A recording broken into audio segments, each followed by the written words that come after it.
Kamuring at si Pastor Moises Paya. Good morning, Kamuring. Good morning everyone. Good morning, Pastor. Magandang umaga po sa lahat ng nakikinig. Okay. Alam niyo po para po sa inyong kaalaman, sa pagtatapos ng ating taon, ang pagharap sa atin ni Kamuring ay isa pa rin sa kanyang mga public service na ating binibigyan ng daan. Marami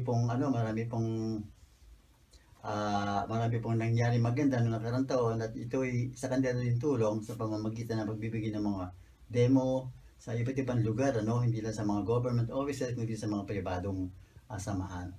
Kamuring, ano ang pinaka-latest natin ngayon? Sino ba nanalo sa raffle doon sa Edgar, yung nanalo sa raffles pangalan. Roberto Remigio, Project for Quezon City.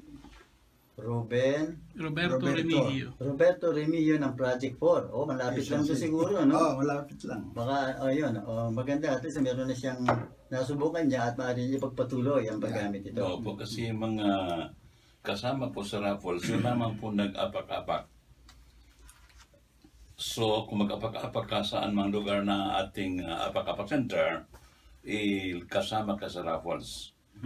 Doktor, ipanawanag mo yung mga nag-apak-apak na gumaling, nagpasalamat sila, at sila ay gumaling. Okay, so magandang umaga po sa lahat ng ating tagapakinig. Yan po. Noong pong isang araw ay nag-text sa akin si Sister Lucing Bulaon.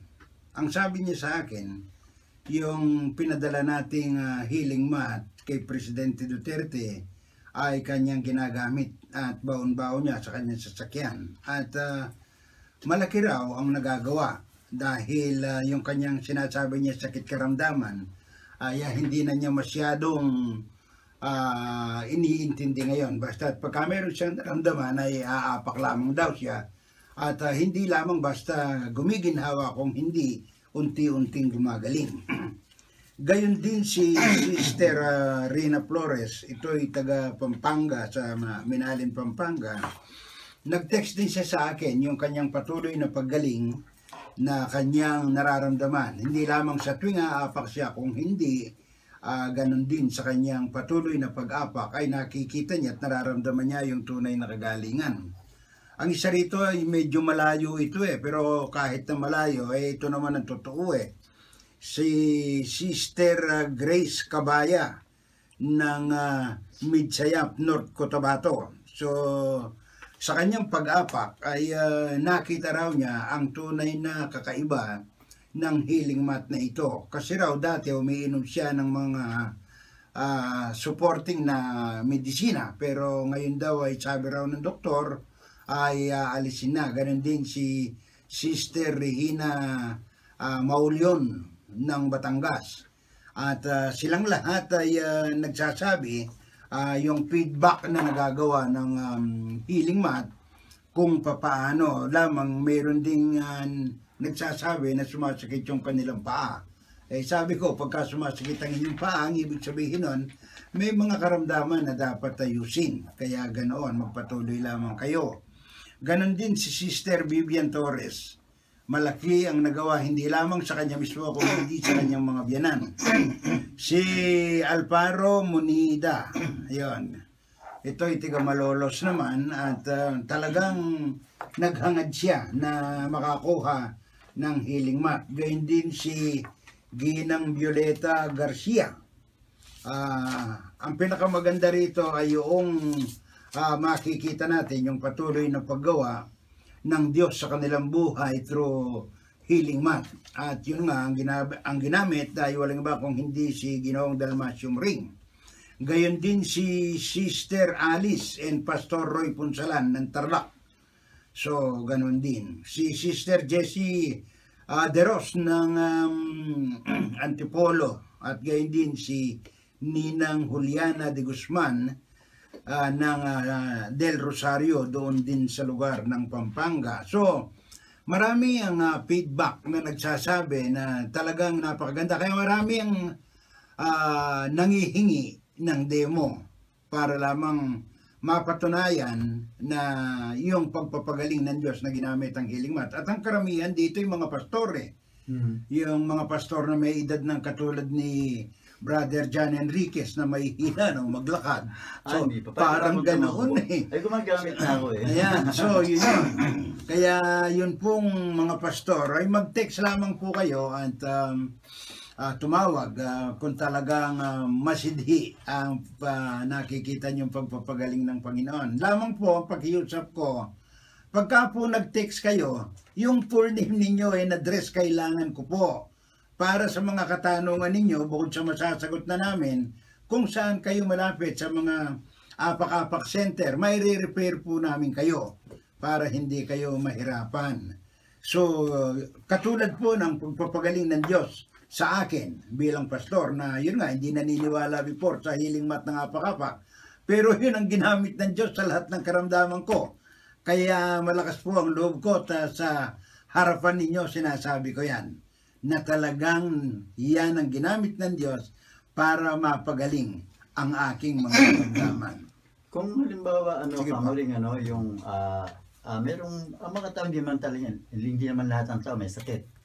Yung mga halimbawa, nasa tamang edad pa, may medyo bata-bata pa. Tapos halimbawa, yun lang, naglaro ng basketball, yung ganito, ito pwede rin gamitin kahit walang sakit. Ito po, WSD Foot Messenger Magnetic Healing Mat or Wonder Healing Device. Ito'y para sa lahat ng tao. Bata na 2 years old, estudyante, mga nagkaedad na hindi na tumatanggap ng gamot ang katawan, umapak-apak po. Sapagkat ang tao po, talagang sa ating mga tao, karaniwan na yung karamdaman o kaya naman stress. Nakasulat po yan eh. Man born of a woman is infidus and full of trouble. So, mayaman ka, mahirap, o kaya kilala ka, makapangyarihan ka, hindi maiwasan po ang stress. Hindi maiwasan ang karamdaman. So, gamitin po ang healing power of your body provided by God to everyone. So, i-stimulate lang po yung cells of our body, yung trillion cells of our body, sa pamamagitan ng pag-apak-apak on WSD Healing Mat. Pag na-stimulate po yun, gagana po ang lahat ng system ng ating katawan na may kaugnawa sa pagpapagaling ng karamdaman. Lalo na po yung ating immune cell system, the defense of our body, the soldiers of our body. Dapat laging lumakas yan sapagkat ang sakit po nanggagaling sa kinakain natin at iniinom. 85% ng mga karamdaman galing sa kinakain natin at iniinom. So habang uminom ka, kumakain ka, pumapasok ang bakterya sa ating katawan. So kailangan malakas ang depensa ng ating katawan. Palakasin ang ating immune cell system, the soldiers of our body. Palakasan din ang defense, yung ating immune cell system, yun ang defense, at ang ating lahat ng organ na dapat mapalakas natin. Ang 70 organs po na bumubuo ng ating katawan, isang organ man na hindi magtatrabaho, maramdam na po ng buong katawan. So, kailangan po continuous ang pagkapak-apak natin, umaga, tanghali, gabi sa mga may sakit. Do it every day hanggang gumaling ka, 3,500 yan. Okay, ang nabanggit po ni Kamaring, ang principle po na ginagawa nitong ating apak-apak ay yung principle ng reflexology. At ang sinabi niyong term dito, yung pinaka-importante term, na i-stimulate. Yes. Stimulate. Ibig sabihin nun, yung salita na yun, kumbaga maaaring 70 yung mga Stimulator po yan. na Kasi bubuhay o na parang na nagigising, Magwo-work yung mga ano kasi. para gumalaw ulit. Oo. opo, kasi katawan po natin, binubuo po ng about 100 trillion cells. So they are tiny living things. So dapat po na-estimate lagi yan. Kasi mayroong mga namatay na cells ng ating katawan at dapat mapalitan yan. So dapat umandar po ang healing power of our body para yung mga patay ma-remove out. Even the weak cells and old cells. So ito po ay nagpapapigil din sa pagtanda sa tao. Hindi lamang po yan. So mag-apak-apak kayo, magtsatsaga lang po kayo, parang mapalitan ng new living cells, yung mga dead cells. So remove and replace ang tama po na nga sa tamang kalusugan ng tao. Parang hindi ka magkakasakit. Kung may sakit ka man, gagaling ka. So if your sickness is severe, huwag kang matakot. Just trust in God and pray to Him from the bottom of your heart. Dinabag-apak on that device. Because with God, nothing is impossible. Kailangan po ninyong tumapak ng 3 times a day, first 30 minutes to 1 hour, 3 times a day, inuulit ko po yon. Para po mas madali kayong gumaling at ang magiging maintenance niyo sooner or later dahil wala na kayong iinuming gamot, yun na pong healing mat na yun.